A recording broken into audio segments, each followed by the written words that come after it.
Greg, yesterday, John Johnson said that this is kind of a commitment issue with some guys on the team. In other words, guys go away from the building and they're not still 100% at the task at hand. I think was the phrase he used. Do you see that? What do you make of him saying that? I mean, I really don't know. Obviously, I can't see what guys are doing when they're at home, but I think most guys either they stay back there watching film here, or some guys go home and watch film. So I'm not really too sure, honestly, just because I kind of can't see what other guys are doing. But I mean, it never helps. It never hurts to just continue to get extra film study when you're at home, things like that. So. I'm not really too sure, but, it never hurts to, obviously do extra to try to prepare yourself for the game. Greg, have you seen a renewed focus this week? Guys are in the middle of a 3-game losing streak.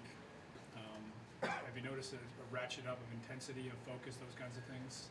Yeah, I think you could just kind of tell just from, walkthroughs and meeting rooms, like guys just being a little bit more focused, things like that. But at the end of the day, we're still here. It's a game we love to play, so we're still having fun with it and things like that. You just got to kind of try to, be more focused in those walkthroughs, because those are some reps, that you might not get at practice, but they might show up in the game. So I think we're a lot more focused, during walkthroughs and things like that. Watch film with teammates outside the building, or you just keep it to yourself? I kind of keep it to myself, but in our DB room, we have a thing where we'll each have a focus for that week. So, like, say mine's explosive plays, like we'll share what we got from watching that specific thing and bring it into the room so that we all, get each other's notes and things like that. So we kind of share it internally, but I kind of just, watch it on my own. During the offseason, there was, so much focus on, team activity and team bonding and stuff like that.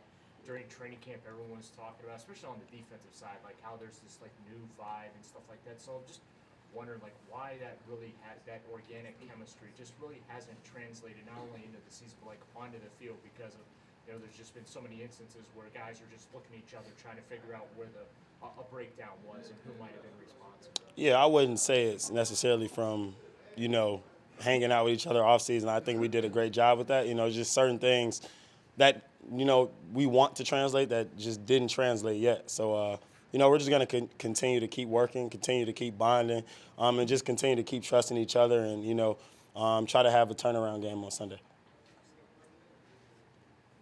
When you're going up against Lamar, does that require a little, kind of extra study or extra, I assume you still got all these powers.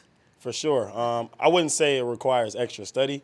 I think it does, require an extra sense of urgency, whether it's, staying locked on to your man during plays, making sure you're doing your job.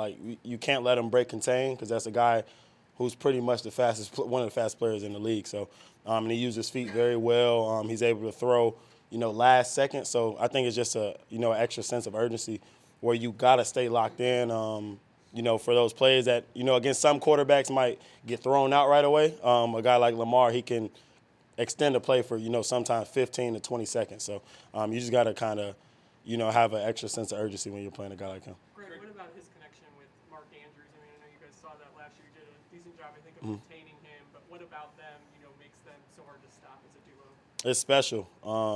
I just feel like they just know where each other are, or at least Lamar knows where he is every play. When he's scrambling, Mark Andrews always finds a way to get open. But they're two special players, so they're definitely two guys that you need to focus on for the week. Greg, Kevin said last week, with so much focus on the run, it put a lot of pressure on the back end to cover. First of all, do you like when they kind of challenge you guys like that as a group? For sure. I love pressure. Obviously, like he said, stopping the run was key, and it put a little bit more pressure on us. But at the end of the day, if we want to be that secondary that we talk about, is games like that where we got to come in and put our foot to the pedal and be ready to play. So I like the pressure of games like that, and we just got to keep trying to get better each week. And with Lamar being the running threat that he is, and the Ravens overall as a run team, could that be the same kind of game plan this week? I'm not really too sure, honestly. He could do it all. Obviously, he's thrown a bunch of touchdowns, ran for a bunch of touchdowns. So he's such a great quarterback that you kind of can't focus on one thing with him. You got to play him true. So we're definitely going to, going to have a tough week against a guy like Lamar, but I think we'll be ready. Last year, you guys were responsible probably for one of his worst games as a pro, creating all the turnovers you did. I'm sure you guys studied that. I'm sure he's studying that. Just is it possible for you guys to replicate that? And I don't know, how do you go about trying to do that? For sure. Yeah, we could definitely replicate it. I think, once again, it just comes down to having that sense of urgency. And once again, it's just doing your job. Like, if you have contained, make sure you stay contained, keep him in the pocket as best as you can. There's obviously going to be some breakdowns where he gets out of the pocket because he's a great quarterback. So it's going to be times he makes plays, but the goal is to, like, minimize those, big plays that he has. So when everyone just does their job, I think we can compete with any team in this league. I feel like we can cover. We have, extreme great matchups across the board. It's just we have to, stick true to just doing our job every single play for, 60 minutes. That's what it comes down to. Greg, on one hand, only the 7th game of the year. On the other hand, it's 2-4, and this is Baltimore. So how would you classify this game? Is this a pivotal point in the season? Ah, for sure. Next game is always the most important game. But, when you're coming off, 3 losses, it's definitely a big game. And obviously, it's one of our rivals. So it's definitely a big game. We're going to treat it as such, and we're going to treat it like the next game. We have a next game mentality. So whatever game's up that week is the most important game of the season. So we're going to treat it like that. Greg, can you address that? It looks like Rashad Bateman might be coming back for this game, and they also added Deshaun Jackson. So what do you think of those two guys and what they're going to bring to the table? Yeah, Bateman, he came in with me. Big Ten guy, so definitely excited for him to get back out there. Never want to see a guy injured, but he's definitely going to bring some more of that passing game to them. So that's definitely a guy you're going to need to focus on. And then obviously Deshaun Jackson, he's one of the best deep threats in NFL history. So when he's on the field, you got to be on the alert. As you're getting ready for these big games, do you think it helps to share the things that you're doing away from the facility with your teammates, the extra preparation to maybe motivate some of the younger guys and get some of the guys on board with what you're doing too? Oh, for sure. I kind of try to be that person, like just showing, whether it's recovery stuff that I'm doing or, film study habits or how I watch film. I think it's important in general. Like, you can always learn from anybody. Like, I can learn from MJ just as much as he can learn from me, or, vice versa, Greedy, AJ. So I think it's definitely important just to, show guys like new ways where you can get better. Sometimes, you might not have the greatest routine yet. So I think it's definitely important to, share some of those things. Are you hopeful that you guys might have Denzel back this week? And if you don't, what impact, again, does that have to not have it? Obviously. I would love to have Denzel back, whether he plays or not.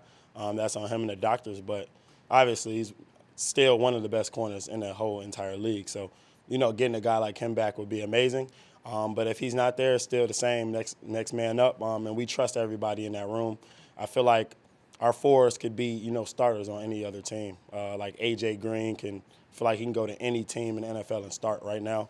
Same with Greedy, MJ, and myself. So I think we definitely have a great room, and we have a next man up mentality. It seems like these opposing teams are targeting MJ a lot of the time. I mean, you just went through that last year. What advice have you given him, if any, and how do you think he's handled that, more targets coming his way? Rookie mentality. That's what they're going to do to the rookie, obviously, target him. But I think he's been doing a great job. Obviously, giving up catches, that's something when, like he said, when you're put on stop the run and, we're going to play a lot and put some pressure on the back end, they're going to attack us a little bit more in certain things. But I think he's been holding up pretty great. The catches that have been made against him, they're tight coverage, great throw, great catch. But I think he's been doing amazing. I told him to just keep going, keep playing. And I think he's having a phenomenal rookie year.